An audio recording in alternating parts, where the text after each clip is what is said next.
Assalamu alaikum wa rahmatullahi wa barakatuh, chers frères et sœurs.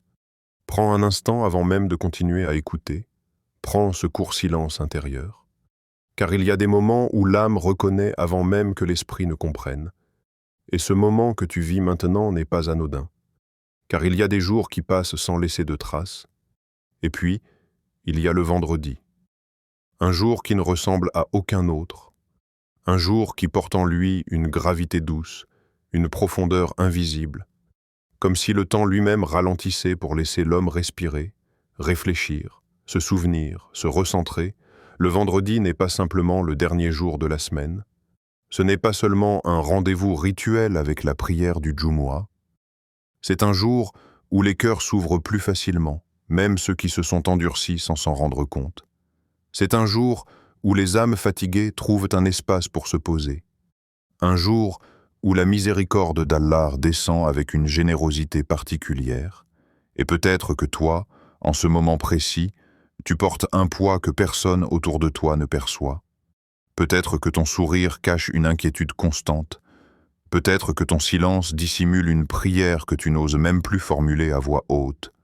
Un souci financier qui te réveille la nuit. Une épreuve familiale qui te vide émotionnellement, une fatigue intérieure que même le repos n'arrive plus à apaiser, ou simplement une question sans réponse qui tourne dans ton cœur comme un écho, et tu continues d'avancer parce que tu n'as pas le choix. Mais au fond de toi, tu espères secrètement un signe, une ouverture, une respiration. Et le vendredi arrive comme un rappel discret mais puissant. Comme si Allah, dans sa sagesse, te disait sans parole « Arrête-toi un instant, reviens vers moi, dépose ce que tu portes. » Car le vendredi est un jour où les invocations ne sont pas comme les autres. Un jour où les portes du ciel s'entr'ouvrent d'une manière que l'on ne peut ni mesurer ni contrôler. Un jour où le prophète, que la paix et le salut d'Allah soient sur lui, nous a enseigné qu'il existe une heure durant laquelle aucune invocation sincère n'est rejetée. Une heure que beaucoup cherchent sans jamais la localiser, mais que seuls les cœurs présents savent approcher, et peut-être que le plus grand secret du vendredi n'est pas dans l'heure précise, mais dans l'état intérieur avec lequel tu t'en approches. Car Allah ne regarde ni l'horloge, ni la longueur des paroles. Il regarde le cœur qui se présente à lui, vulnérable, sincère, conscient de sa propre faiblesse.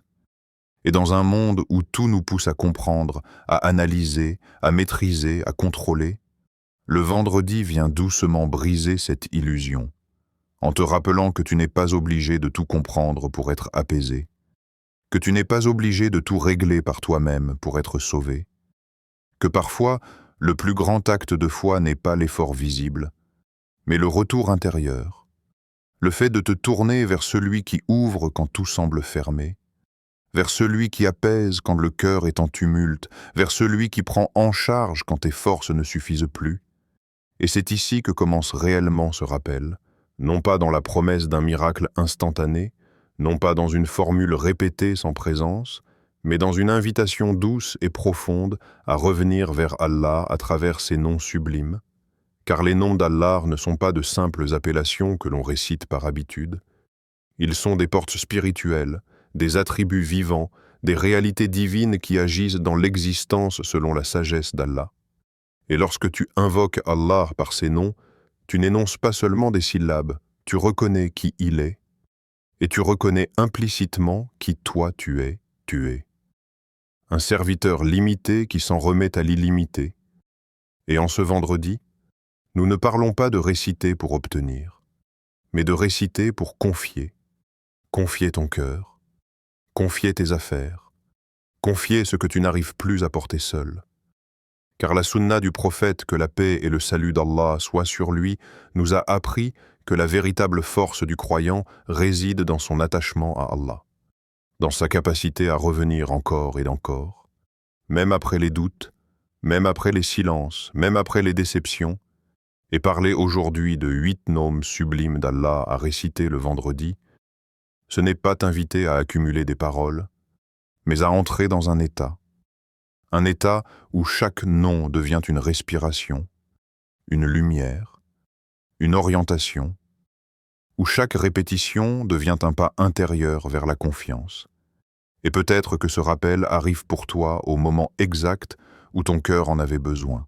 Pas parce que tu l'as cherché, mais parce qu'Allah, dans sa délicatesse, t'a conduit ici sans bruit, sans annonce, et pendant que tu écoutes ces mots, sans même t'en rendre compte, quelque chose en toi commence déjà à s'adoucir, à se relâcher, à espérer de nouveau, car le vendredi a cette particularité étrange et magnifique. Il ne promet rien explicitement, mais il rappelle tout. Il rappelle que tu n'es pas seul, que tes invocations ne sont jamais perdues, que même lorsque la réponse tarde, elle n'est jamais absente, et que revenir vers Allah par ses noms, c'est revenir à l'essentiel, à la source, à cette relation intime entre le serviteur et son Seigneur. Une relation qui ne dépend ni des circonstances ni des résultats immédiats, mais de la sincérité du cœur qui se tourne, encore et encore, vers la lumière divine. Dans l'islam, le temps n'est jamais une simple succession d'heures qui s'écoulent sans sens. Il n'est jamais une matière neutre que l'homme traverse distraitement, car Allah a créé le temps comme il a créé les cieux et la terre, avec une sagesse, une hiérarchie et des instants qu'il a honorés plus que d'autres. Et comprendre cela change profondément la manière dont le croyant vit ses journées, ses semaines et sa relation avec Allah. Car lorsque tu réalises que certains moments sont choisis par Allah lui-même, tu ne les traverses plus de la même façon, tu ne les traites plus comme des jours ordinaires. Et parmi tous ces moments bénis, le vendredi occupe une place unique, centrale, irremplaçable, un jour qui n'est pas seulement important par ce que l'on y fait extérieurement, mais par ce qu'il représente intérieurement, par ce qu'il réveille dans le cœur du croyant. Et aujourd'hui, en ce vendredi 23 janvier 2026, tu n'écoutes pas ce rappel par hasard, car ce jour précis porte déjà en lui une valeur immense avant même que tu n'aies prononcé la moindre invocation. Le prophète, que la paix et le salut d'Allah soient sur lui, a dit, dans un hadith authentique et rapporté avec clarté, « Le meilleur jour sur lequel le soleil se lève est le vendredi. » Et cette parole n'est pas une simple information. C'est une clé de compréhension. Car si le prophète, que la paix et le salut d'Allah soient sur lui, qui ne parlait jamais sous l'effet de la passion, désigne un jour comme le meilleur, alors cela signifie que ce jour concentre des réalités spirituelles que les autres jours ne possèdent pas de la même manière. Le vendredi est le jour où Adam alayhi salam fut créé, le jour où il entra au paradis, le jour où il en sortit, et le jour où l'heure se lèvera. Ce qui signifie que ce jour relie le commencement de l'humanité à sa fin, comme si Allah avait inscrit dans le vendredi un rappel constant de l'origine et de la finalité de l'homme. Et quand le croyant prend conscience de cela, il comprend que le vendredi n'est pas un jour banal coincé entre deux obligations mondaines, mais un jour de retour, de réalignement, de rappel profond. C'est un jour où le cœur est appelé à se réveiller, à sortir de l'automatisme de la semaine, car du lundi au jeudi, beaucoup vivent en mode survie, enchaînant les tâches, les responsabilités, les soucis, parfois sans même s'arrêter pour se demander dans quel état se trouve leur cœur. Et puis arrive le vendredi, comme une pause voulue par Allah, une respiration imposée par la sagesse divine, et cette pause se manifeste d'abord par le rappel, car le vendredi est un jour de dhikr, un jour où le nom d'Allah résonne plus fort, non seulement sur les langues, mais dans l'atmosphère elle-même. Les mosquées se remplissent, les voix s'élèvent pour la khutba, les versets du Coran sont rappelés, les cœurs sont interpellés, et même celui qui était distrait toute la semaine ressent quelque chose de différent. Une gravité particulière, une solennité douce. Et ce n'est pas un hasard si la prière du vendredi n'est pas une prière ordinaire, mais un rassemblement obligatoire pour les hommes, car Allah veut que les croyants se retrouvent, s'écoutent, se rappellent ensemble, comme pour dire à l'âme, « Tu n'es pas seul dans ton combat, tu n'es pas seul dans ton cheminement. » Et ce jour-là, la khutba n'est pas un simple discours. Elle est un rappel vivant, une exhortation, parfois une réprimande, parfois une consolation, mais toujours un appel à revenir vers Allah. Et au-delà de la prière et de la khutba, Le vendredi est aussi un jour d'invocation exaucée, un jour où Allah a accordé à ses serviteurs un cadeau immense.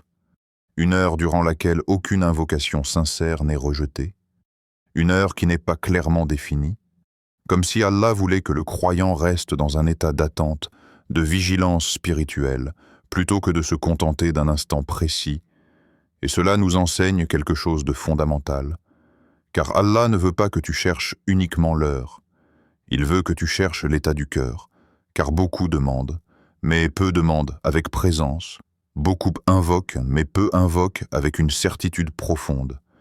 Et le vendredi devient alors une école de sincérité, un entraînement du cœur à se tourner vers Allah avec plus de concentration, plus d'humilité, plus de vérité.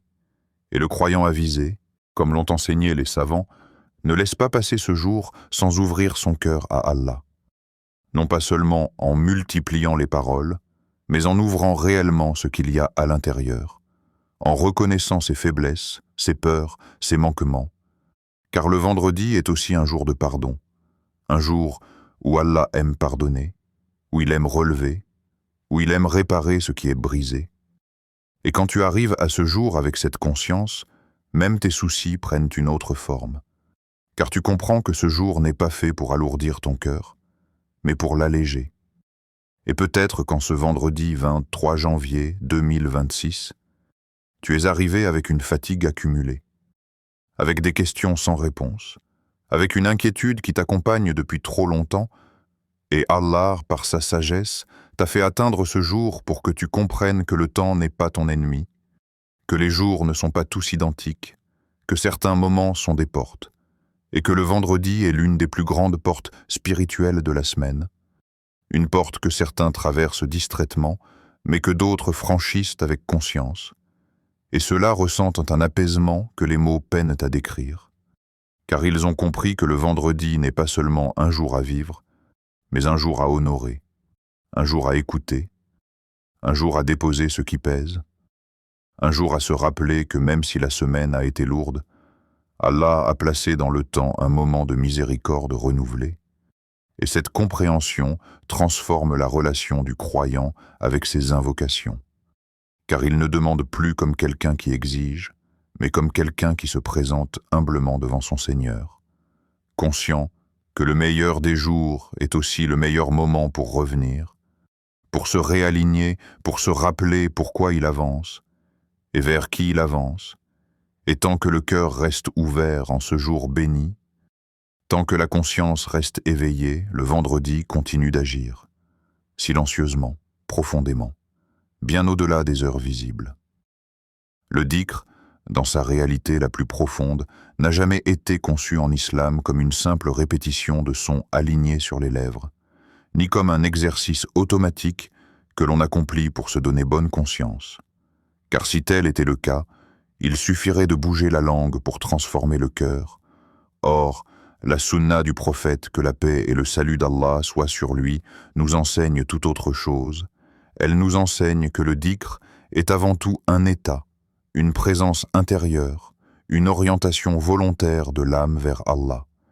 Et c'est précisément pour cette raison que répéter les noms d'Allah sans conscience n'a pas le même impact que les prononcer avec un cœur éveillé, car Allah ne regarde pas la quantité de mots, mais la vérité de la connexion. Et lorsque tu dis un nom d'Allah, tu n'énonces pas un mot vide. Tu n'articules pas une syllabe isolée du sens.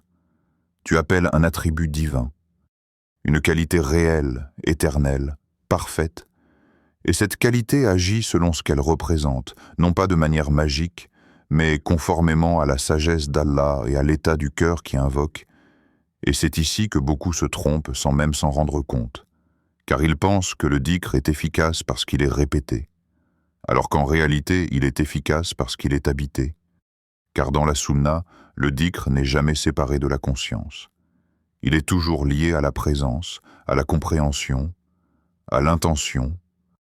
Le prophète, que la paix et le salut d'Allah soient sur lui, lorsqu'il invoquait, ne se contentait pas de prononcer, il vivait ce qu'il disait.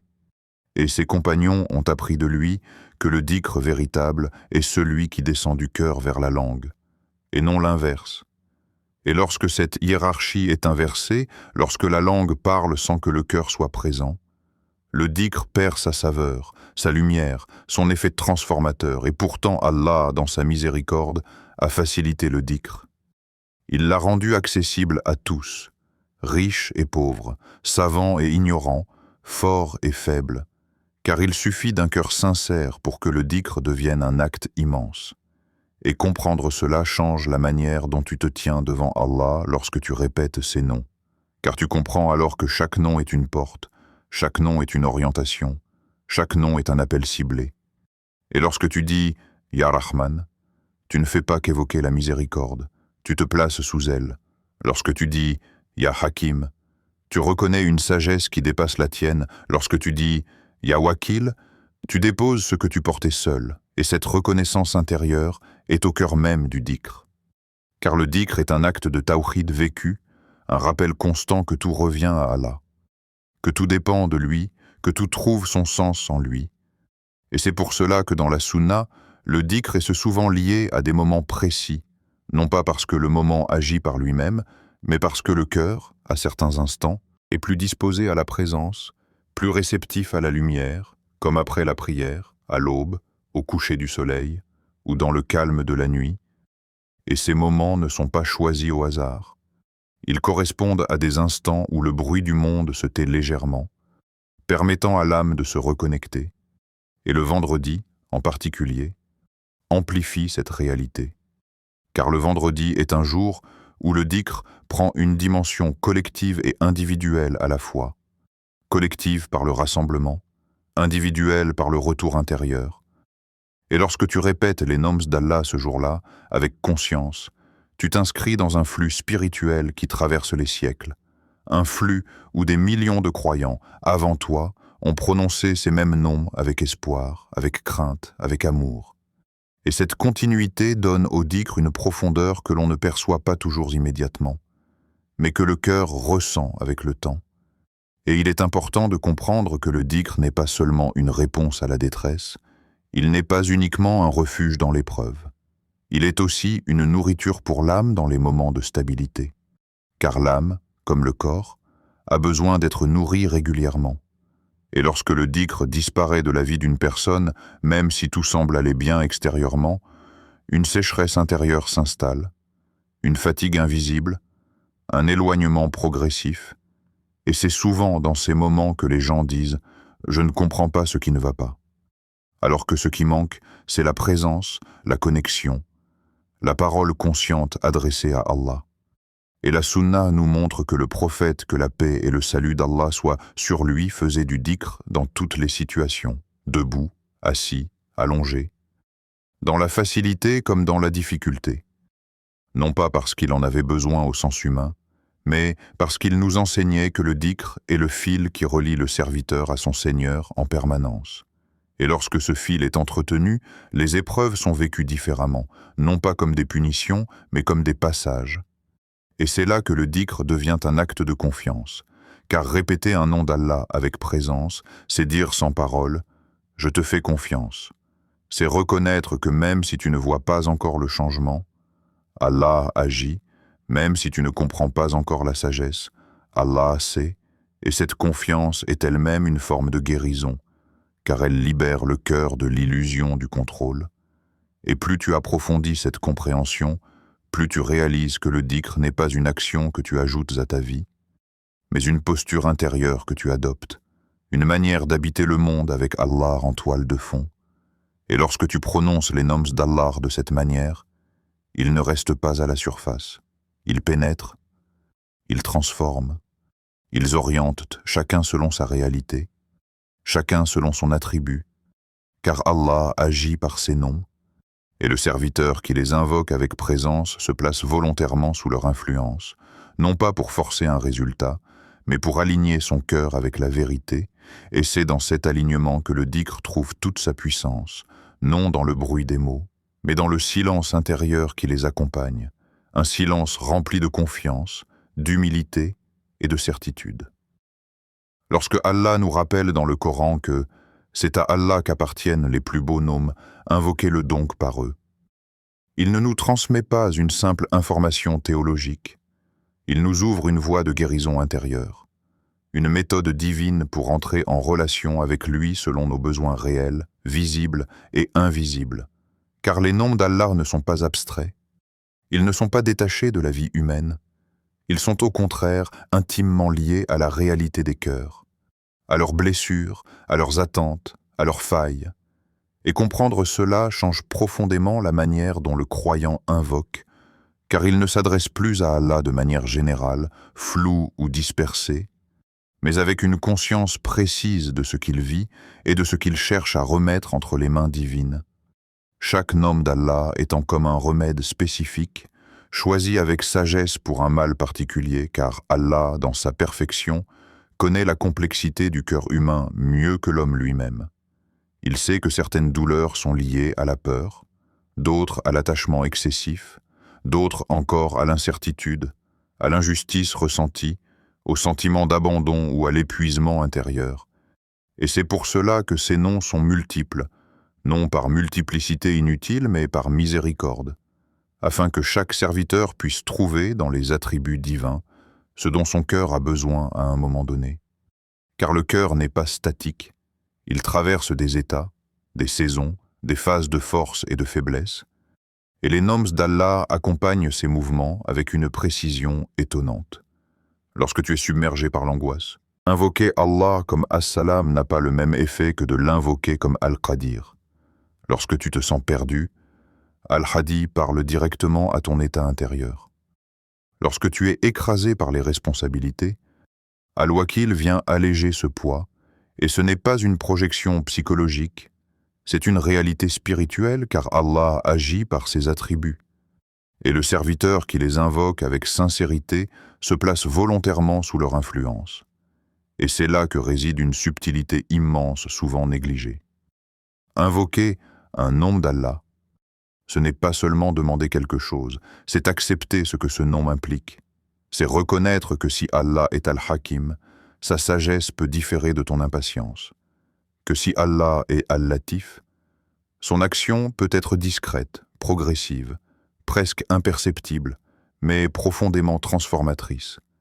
Et cette compréhension demande du temps, de la maturité spirituelle, car beaucoup veulent un résultat immédiat, visible, mesurable, alors que les noms d'Allah agissent souvent d'abord sur le cœur, en le réajustant, en le stabilisant, en le purifiant de certaines attentes irréalistes. Et le vendredi est un jour particulièrement propice à cette rencontre entre le cœur et les noms divins, car le vendredi rassemble plusieurs dimensions spirituelles à la fois, le rappel collectif, le silence intérieur après la khoutba, la conscience de la communauté, la proximité de l'heure d'exaucement, et dans cet environnement spirituel, le cœur devient plus réceptif, plus malléable, plus disposé à recevoir.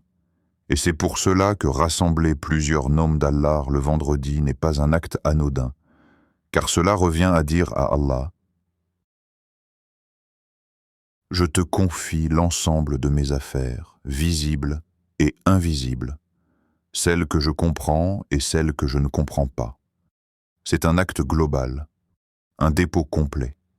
Et cette globalité est essentielle, car beaucoup de cœurs souffrent non pas d'un seul problème, mais d'un enchevêtrement de tensions, de peurs et d'attentes contradictoires. Et invoquer un seul nom sans conscience de l'ensemble peut parfois limiter la profondeur de l'abandon. Alors que rassembler plusieurs noms, c'est reconnaître que la vie humaine est complexe et que seul Allah peut la prendre en charge dans toutes ses dimensions. Et cette prise en charge commence lorsque le serviteur accepte de ne plus compartimenter sa relation avec Allah, de ne plus lui confier seulement ce qui l'arrange ou ce qui l'angoisse à l'instant présent, mais de lui remettre tout son être, ses projets, ses doutes, ses blessures anciennes, ses espoirs futurs. Et le vendredi, par sa nature même, invite à cette remise globale, car c'est un jour où l'on s'arrête, où l'on se rassemble, où l'on écoute, où l'on se rappelle que la vie ne se résume pas à la course quotidienne, et dans ce ralentissement imposé par la sagesse divine, le cœur trouve enfin l'espace pour s'exprimer. Et lorsque le cœur s'exprime à travers les noms d'Allah, il trouve des réponses qui ne passent pas toujours par des changements extérieurs immédiats, mais par une transformation intérieure durable. Car Allah, lorsqu'il guérit, ne se contente pas de masquer les symptômes, il traite la racine. Et cette racine se situe souvent dans la manière dont le serviteur perçoit Allah, se perçoit lui-même et perçoit la vie. Et les noms d'Allah rééduquent le regard intérieur. Ils apprennent aux croyants à voir au-delà de l'épreuve, à reconnaître la sagesse dans l'incompréhension, la miséricorde dans la difficulté, la protection dans ce qui semblait être une perte. Et c'est pour cela que le dhikr des noms d'Allah, particulièrement le vendredi, n'est pas une simple pratique recommandée, mais une école spirituelle, une pédagogie divine qui façonne le cœur avec douceur et fermeté à la fois, et plus le croyant avance dans cette compréhension, plus il réalise que chaque nom agit comme un miroir révélant un aspect de son propre état intérieur, car invoquer Allah comme Al-Ghani révèle parfois notre attachement excessif aux moyens. Invoquer Allah comme Al-Hakim met en lumière notre impatience. Invoquer Allah comme Ar-Rahman dévoile notre besoin profond de compassion. Et cette révélation n'est pas une condamnation, mais une invitation à évoluer, à purifier, à rééquilibrer. Et c'est là que les noms d'Allah deviennent de véritables remèdes, non pas parce qu'ils effacent magiquement les difficultés, mais parce qu'ils transforment la manière de les traverser. Et lorsqu'un cœur traverse une épreuve avec conscience des attributs divins, cette épreuve perd une partie de son pouvoir destructeur. Elle devient un lieu de rencontre avec Allah plutôt qu'un lieu de rupture. Et le vendredi, encore une fois, amplifie cette dynamique, car c'est un jour où l'on se rappelle que la vie a un sens, que le chemin a une direction, que le croyant n'avance pas seul, et que les noms d'Allah ne sont pas des concepts lointains, mais des réalités vivantes qui accompagnent chaque pas, chaque soupir, chaque invocation sincère. Et tant que le cœur reste ouvert à cette réalité, tant qu'il accepte de se laisser soigner par les noms divins, le processus de guérison continue, parfois lentement, parfois imperceptiblement, mais toujours avec sagesse, car Allah ne se trompe jamais de remède lorsqu'il soigne un cœur. Lorsqu'un cœur arrive au vendredi chargé de ses inquiétudes, de ses attentes et de ses interrogations silencieuses, il ne vient pas seulement chercher un soulagement ponctuel, il cherche une orientation, une prise en charge, une ouverture qui dépasse ses propres capacités. Et c'est précisément pour cela que les noms d'Allah prennent, en ce jour béni, une dimension particulière. Car le vendredi n'est pas seulement un temps de rappel général, c'est un moment où l'on peut rassembler ce qui est éparpillé en soi, où l'on peut confier à Allah non pas un problème isolé, mais l'ensemble de ses affaires, visibles et invisibles. Et les 8 noms sublimes que nous évoquons aujourd'hui ne sont pas choisis au hasard. Ils s'inscrivent dans une cohérence spirituelle, une progression intérieure qui mène le cœur de l'enfermement vers l'ouverture, de l'inquiétude vers la paix, de la dispersion vers la confiance. Car invoquer plusieurs noms d'Allah le vendredi, ce n'est pas multiplier les demandes, c'est reconnaître la complexité de l'âme humaine et la perfection de la prise en charge divine. Et le premier nom qui s'impose naturellement dans ce cheminement est Al-Fatah, celui qui ouvre. Car combien de cœurs arrivent au vendredi avec le sentiment d'être bloqués, enfermés dans une situation qui ne bouge pas, une porte qui refuse de s'ouvrir malgré les efforts, et invoquer Allah comme Al-Fatah, ce n'est pas seulement lui demander une issue extérieure, c'est reconnaître que lui seul possède les clés de l'invisible, qu'il ouvre parfois des chemins que l'on n'aurait jamais envisagés, et que certaines portes ne s'ouvrent que lorsque le cœur accepte de ne plus forcer, mais de se remettre. Et dans cette ouverture, le cœur commence déjà à respirer, même avant que la situation ne change. Puis vient Ar-Razak, le grand pourvoyeur. Car beaucoup de blocages sont liés à la peur du manque, à l'angoisse du lendemain, à cette pression silencieuse qui pousse l'homme à croire que sa subsistance dépend uniquement de ses calculs et de ses efforts. Et invoquer Allah comme Ar-Razak le vendredi, c'est replacer la subsistance à sa juste place, c'est reconnaître que la baraka ne se mesure pas uniquement en chiffres, mais en sérénité, en suffisance intérieure, en capacité à avancer sans être constamment écrasé par la crainte du futur. Et lorsque le cœur s'apaise face à la subsistance, il devient plus disponible pour la confiance. Et c'est là que Al-Wakil prend toute sa place. Car déposer ses affaires entre les mains d'Allah est l'un des actes les plus libérateurs pour l'âme. Surtout dans un monde qui valorise le contrôle absolu, la maîtrise permanente. Alors que le croyant sait, au fond de lui, qu'il ne contrôle que très peu de choses, invoquer Allah comme Al-Wakil, c'est accepter cette réalité sans désespoir. C'est reconnaître ses limites sans honte. C'est dire intérieurement « Je fais ce que je peux et je te confie ce que je ne peux pas ». Et cette remise crée un apaisement profond, car le cœur n'est plus seul face à ses responsabilités. Mais cette remise ne serait pas complète sans Al-Latif, le subtil, le doux, car toutes les douleurs ne sont pas visibles, toutes les épreuves ne sont pas bruyantes, certaines sont enfouies, silencieuses, anciennes.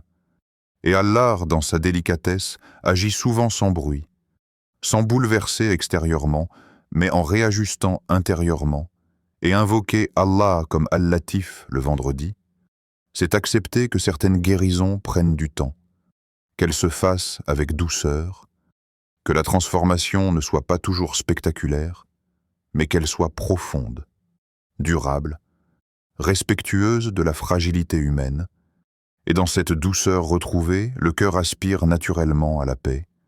Et c'est là que As-Salam se manifeste. Car la paix dont parle ce homme n'est pas simplement l'absence de conflits extérieurs. C'est une paix intérieure, une stabilité, une sérénité qui ne dépend pas entièrement des circonstances. Invoquer Allah comme As-Salam, c'est chercher cette tranquillité du cœur qui permet de traverser les tempêtes sans se briser, de vivre les épreuves sans se perdre. Et cette paix intérieure ouvre la voie à l'acceptation, à la compréhension progressive. Et c'est ici que Al-Hakim, le sage, devient essentiel. Car combien de fois le croyant se heurte à des situations qu'il ne comprend pas, à des retards qui le frustrent, à des épreuves qui semblent injustes. Invoquer Allah comme Al-Hakim, ce n'est pas renoncer à comprendre, c'est accepter que la sagesse divine dépasse la vision limitée de l'homme. C'est reconnaître que ce qui semble être un obstacle peut être une protection, que ce qui ressemble à une perte peut être une miséricorde déguisée, et cette acceptation apaise le cœur face à l'inconnu. Mais même avec cette sagesse acceptée, l'homme reste un être qui avance, qui choisit, qui décide. Et c'est pour cela que Al-Hadi, le guide, occupe une place centrale dans ce cheminement. Car les décisions difficiles, les chemins flous, les moments de doute font partie de la vie. Et invoquer Allah comme Al-Hadi, c'est demander une orientation claire, une lumière intérieure qui guide les pas, même lorsque les repères extérieurs manquent, et cette guidance permet au cœur de ne pas se perdre, de ne pas s'égarer dans l'hésitation ou la peur. Et enfin, ce cheminement trouve son équilibre avec Al-Ghani, celui qui se suffit à lui-même, car beaucoup de souffrances humaines naissent d'un attachement excessif aux créatures, à leur regard, à leur validation, à leur soutien, et invoquer Allah comme Al-Ghani le vendredi, c'est se rappeler que la vraie richesse ne dépend pas de ce que l'on possède, mais de celui à qui l'on s'attache. C'est réorienter le cœur vers la source, vers Allah. Et cette réorientation libère, car elle détache le serviteur de ce qui est instable pour l'attacher à ce qui est éternel. Et lorsque ces 8 noms sont réunis dans l'invocation du vendredi, ils forment un tout cohérent, une prise en charge complète de l'être humain, de ses besoins matériels, émotionnels, spirituels. Et le cœur qui les invoque avec présence n'attend pas forcément un changement immédiat, mais il entre dans un processus de transformation profonde. Un processus où chaque nom agit à son rythme selon la sagesse divine. Et tant que le cœur reste sincère, ouvert, confiant, ce processus continue, silencieux mais réel, comme une lumière qui se répand progressivement dans les zones d'ombre, guidant le serviteur pas à pas, sans bruit, mais avec une précision parfaite. Le dhikr du vendredi devient vivant lorsque le cœur est présent. Les moments les plus propices sont après Salat al-Fajr, lorsque le calme de la matinée enveloppe l'âme entre Asr et Maghrib, quand le rythme de la journée ralentit, ou dans les dernières heures avant Maghrib, lorsque le silence appelle à la réflexion intérieure. Assieds-toi calmement, détends-toi, respire profondément. Oriente ton cœur vers Allah et laisse ton esprit s'éloigner du bruit du monde. Récite chaque nom 11 ou 33 fois, lentement, avec conscience, en laissant chaque syllabe résonner dans ton âme. Quand tu prononces Al-Fatah, sens les portes de l'invisible s'ouvrir dans ton cœur. Avec Al-Wakil, dépose ce que tu ne peux plus porter. Et quand tu dis As-Salam, laisse la paix descendre, se répandre, s'ancrer. Rappelle-toi, ce n'est pas la quantité qui compte, mais la sincérité. Une invocation pleine de présence transforme plus qu'une multitude prononcée sans conscience. Le dhikr est un état intérieur, un dialogue entre toi et Allah. Le vendredi, ce dialogue s'amplifie. Chaque nom devient un souffle de lumière, un pas vers la confiance et la sérénité. Dans le Coran, chaque ouverture commence par la confiance. Avant que la mer ne s'ouvre pour Moussa alayhi salam, il y a eu une étape essentielle, la certitude que son Seigneur est avec lui. Il ne voyait pas encore le chemin, mais il savait que la guidance viendrait. La mer s'est ouverte après sa confiance, pas avant. Cette leçon dépasse l'histoire de Moussa. Elle rappelle que la solution divine précède l'évidence humaine. Trop souvent, l'homme cherche à comprendre, à contrôler avant de croire, alors que le véritable chemin commence par la remise sincère et la certitude du cœur.